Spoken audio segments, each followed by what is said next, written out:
I play in this superhero-themed tabletop role-playing game in a modern setting with a sci-fi slant. My character is the literal hothead of the group.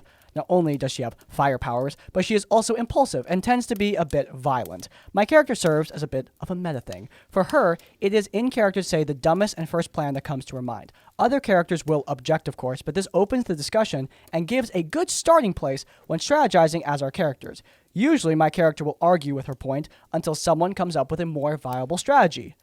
Usually. This is really the only time when my impulse idea came to fruition. We were going to be chased by the police on a floating city. When escaping, my character says, well, why don't we jump off? I become horrified as the group goes silent. The rational plan of the party agrees to this plan, and I respond in shock, both in character and out of character. Okay, this place is falling out of the sky. What are we gonna do? I don't know, man. This whole situation is looking real bad for us. Comrades, I have contemplated our problem. I have a plan. Charlie, you've literally never had a plan your whole life. All of your plans always end up being pretty damn dumb. Yeah, I mean, you've never really had good ideas. No offense, man. Look, this time, it's a good plan, okay?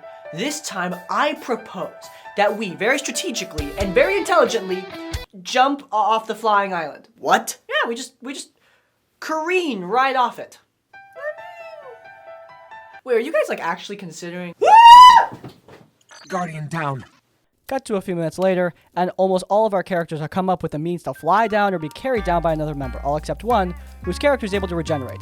He lands in a puddle and becomes himself again in a few hours. You know what? Expectation versus reality. In the end, your dumb idea actually ended up being a really smart idea. Just goes to show that even an idiot character can come up with something smart as long as they have some smart help from everyone else.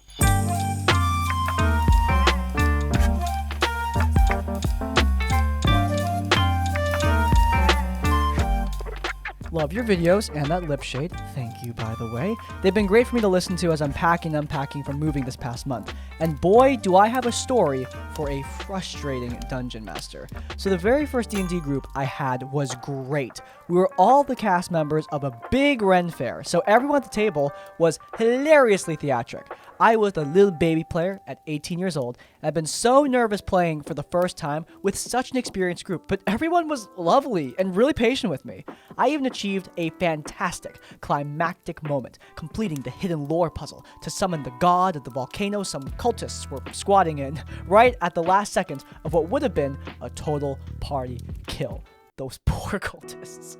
You know, after Moonrise, I didn't think we'd ever find a home again.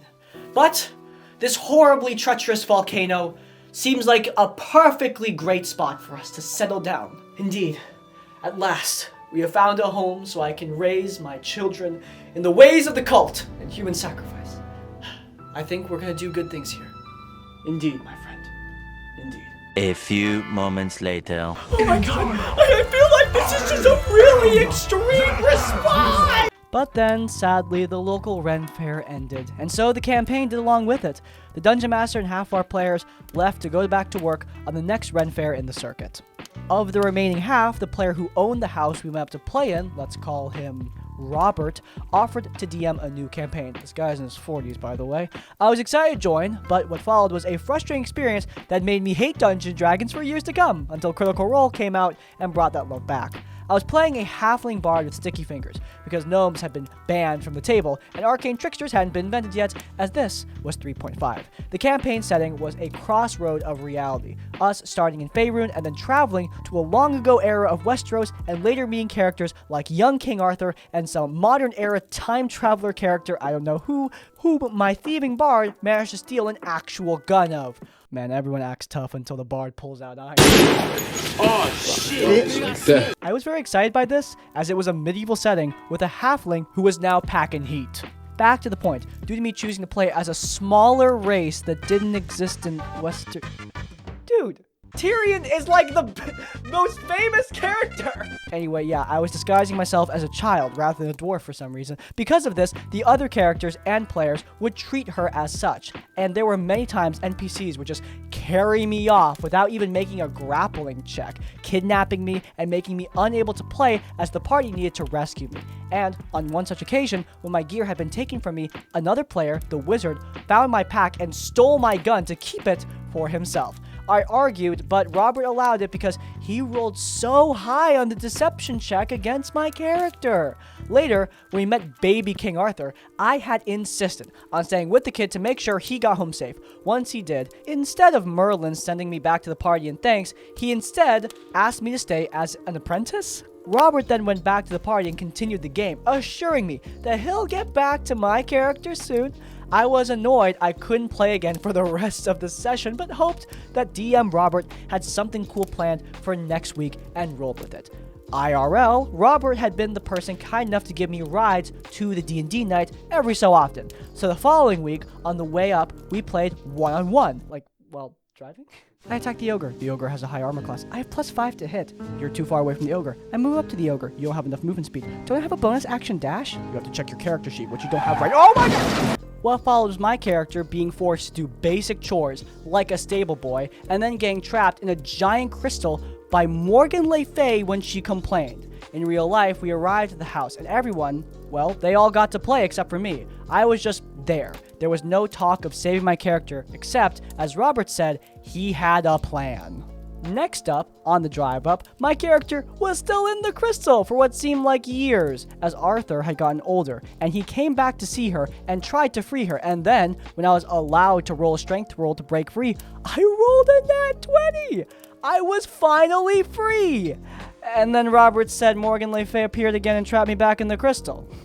We arrived at the house. The others all played Dungeons & Dragons, and again, I was just there. The following week, the wizard player gave me a ride up, the same one who stole my character's gun, and asked what was going on. He and Robert were good friends, evident by his character getting away with a lot. A lot. What is that spelling, bro? You deserve to be trapped in that crystal.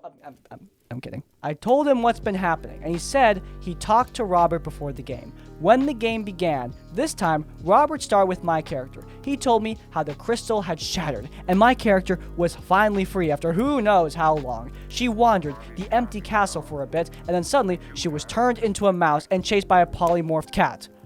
Morgan Le Fay. The only place to hide in the room was Merlin's hat, which apparently was also a secret portal of time and space? How was that idea brought about? Master, I just wanted to ask you. Yes? You know, why are we enchanting a hat? Well, why not? Well, it's just, we can't fit anything in a hat. Like, we can't make the portal bigger. It's just that size. And besides, you can teleport at will. It just seems kind of silly. Well, one of these days, a person might get captured, and then they get turned into a mouse, and they'll need a portal to escape, and therefore, a portal in a hat would be very convenient and whimsical. That seems like a very specific, convoluted scenario. What did you say, apprentice? Nothing at all. As my now mouse bard fell in and then simply appeared in the pocket of the party druid. No one had speak with animals though, and would let me jump to my mousy death, so I spent the rest of the game session as a rodent. I wish I could say I stopped going after that, but I was young and didn't have many friends, so I stuck it out. The game fizzled out not long after though, when the wizard and the druid players broke up. To this day, I'm still bitter. I don't understand why Robert treated my character like that and wasted my time week after week. I wasn't a bad player. I know I wasn't. And even if I was, if he had an issue, he should have talked about it with me outside of the game. Wow, I wonder where you heard that advice. Maybe all my lecturing about it was finally starting to pay off. But look, in any case, the biggest problem here is lack of player agency. It's being completely taken away from you to the point where you can't even play the game. We talk about loss of player agency usually when it comes to something like railroading, the DM forcing you to take a specific action. But here, it's way worse because you're not allowed to take any action at all. Look, the damsel in distress trope is not necessarily a bad one. Overly Sarcastic Productions has a great video on how it can work. Song So Mi from Cyberpunk Phantom Liberty is one of my favorite characters of all time, and she is largely a damsel in distress. But the problem is that often the worst damsel characters are damsel characters with zero agency, with no ability to do anything. And especially when you put a player in that position, it just gets so exhausting and tiring. There was literally nothing you could do in the situation, and it just became extremely boring, which, yeah, isn't the point of a game where you're supposed to be having, you know, fun. Okay, so RPG nights are bound to run sometimes, but let me tell you about the absolute marathon session that our group managed to put together. It jumped right off the rails so hard that it turned into some hellish horror story, of which even now, I'm still in disbelief. Our game master Alex had this big finale planned for our campaign. He'd been hyping it up for weeks. I guess at the time all of us were psyched, but none of us really got the idea of, hey, it's gonna be like practically living at that table for a day and a half. It started off epic, deep dives, challenging face-offs, the whole enchilada. 5 enchilada? Can't say I've heard that one before. It's giving the same energy as like... I'm giving you an all tomato, meaning that you give me the whole tomato or else. Am I the only one who sees that? But 5 hours later, when all is supposed to be said and done, a new curveball is thrown at us. Alrighty, whatever, in for a penny, in for a pound, more or less. But 10 hours later, are we really still doing this? The first to crack is my friend Jess. Guys, it's 3 o'clock in the morning. This is nuts. But then DM Alex just spouted off his whole spiel about this is our big epic conclusion. We can't leave that hanging, and we'd all been way too into this campaign, or thought we were. So we stayed because loyalty, right? And we'll find out just who and what we should be loyal to. So it gets to dawn, and I swear by it. Mark, my other friend, is a peacemaker by far, making cracks about how we're starting a new record. You can tell he's at the end of his rope now, baked as the rest of us, having made it so far in sheer fumes and bullheadedness. A couple of folks just bailed out. We can't blame them. They might what sound like an apology, and all look for the world like just released hostages. In fact, one of our players was asleep, full on snoring. We're half tempted to join her, but no, we're in too deep. Bro, I can barely focus with like someone talking in the background on one of my friend's cameras. How can you possibly play with... I'd rather die. At some point in the night, can't pinpoint when, I was so tired I stopped trying to keep track of time. Randy got from the table without a word and walked out. I assumed he was leaving, but when the DM asked him where he was going, he said, "Car, I'll be right back." 2 minutes later, he brings a bag of no snow.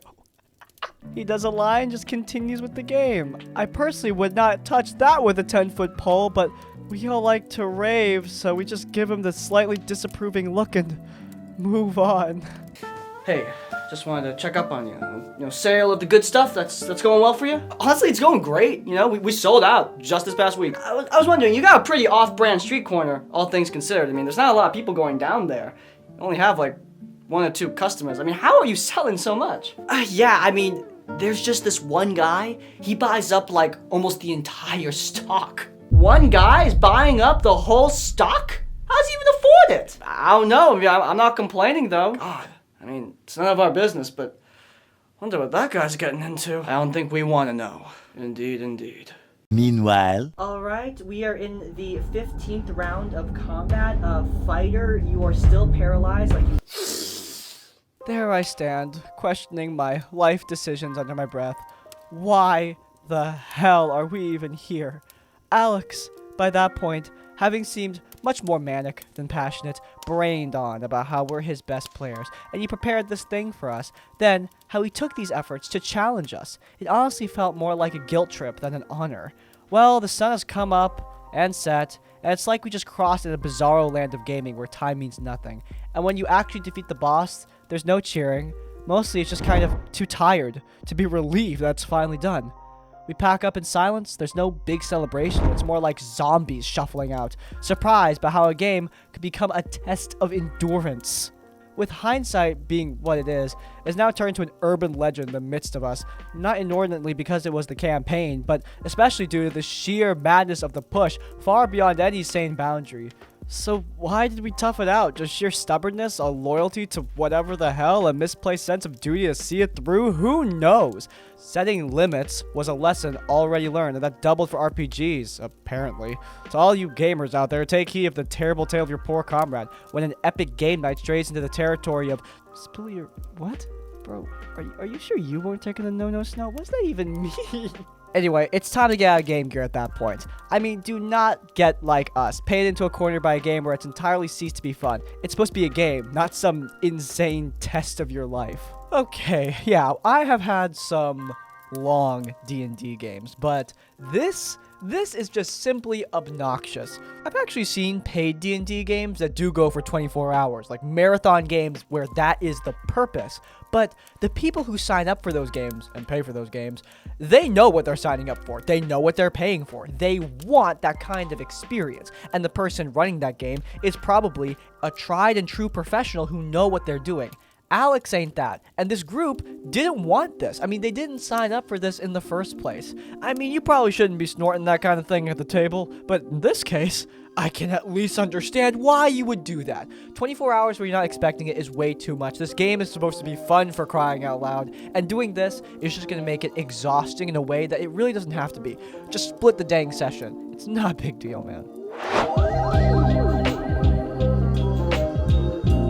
This story mentions, Kiddler diddlering. Yeah, we'll go with that. But there isn't an actual Kiddler diddler. Okay, thank goodness. Just a warning. Also, this isn't a super bad horror story compared to the other stuff you read on the channel, but I still want to give you some advice. Seriously? You opened with this? It's not a good sign, man. So, a bit of context about me before I get to the story. I'm non-binary, he, they, but I still look like a woman from everyone else's perspective. I have a friend who's super into Dungeons & Dragons. I'll call this friend John. John is the reason I'm into D&D, and he's been playing the game for years. Really cool guy. And around Christmas time, he makes a group chat of friends and asks if we want to play a one-shot with him as the DM. Everyone is fine with it. We play the one-shot. It goes decently. Could have gone better, but also could have gone worse. Not John's fault. Just some people weren't letting other people talk. Stuff like that.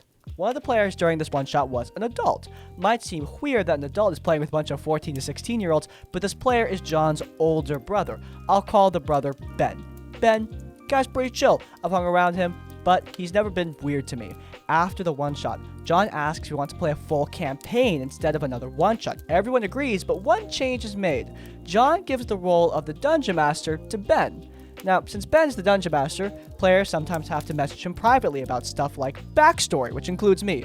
No weird chat messages are exchanged between me and Ben. All of our conversations are just about Dungeons and Dragons. One day, though, talking to my mom, she finds out that I message Ben privately sometimes. Like I said earlier, all of our conversations, they're strictly Oh, I see where this is going. Oh, no, Ben! No! Bro out here about to get the quite treatment. No. I've shown her the text. She's met Ben in person before, but my mom proceeded to tell me that I need to stop messaging Ben privately because it will reflect bad on him if people find out he's messaging an underage female. Not out to my mom, and like I said before, haven't been able to transition yet, so I still look like a woman. I'm kind of shocked by this. The thought never even crossed my mind, except once when I changed the wording of a text message I sent because it felt like it could be interpreted weird. I told my mom that never messaging the DM privately is just not possible, and she's rather annoyed I'm not listening to her. I get she's looking out for Ben and my safety, and she doesn't want me to get accused of being in a relationship with an adult and have Ben's life be ruined because people think he's a diddler when he's just trying to play Dungeons and Dragons. What do you think? Should I listen to my mom and never message him again unless it's through a group chat? Honestly, I've only messaged him once since then, and it was just for the possibility of my sibling joining the campaign. I just don't know what to do. To end this off on a better note, though, the campaign we're playing is super fun. I'm playing an unusual combo, a half-elf... oh, that says half-orc. Wow, I just said half-elephant out of just instinct. That's not good. Half-orc Circle of Stars Druid. John and I actually talk a lot about our characters and their backstories. Usually, they're linked together in some way that leads to fun interaction since his character trusts mine the most. Sorry this is long, but I just really wanted to talk about this. Okay, it's not as bad as I thought it would be. You're definitely right on both fronts. I thought your mom was just going to straight up accuse Ben of some really bad stuff.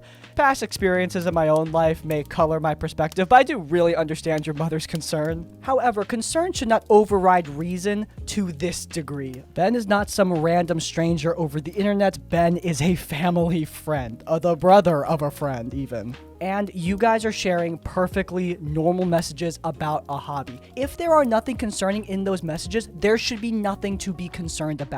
I do not know your mother, and I don't want to give you advice on how to speak to her because, again, I do not know her. You know her a lot better than me. Just find a way to communicate this information, probably supported with the actual text that you and Ben send to each other, and hopefully she will see that this interaction is perfectly safe and perfectly normal.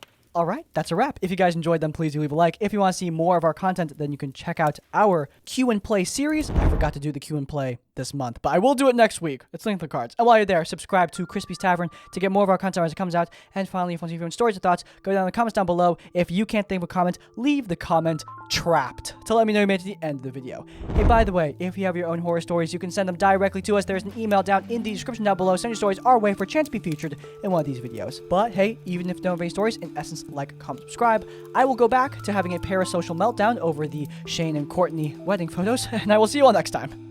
Farewell.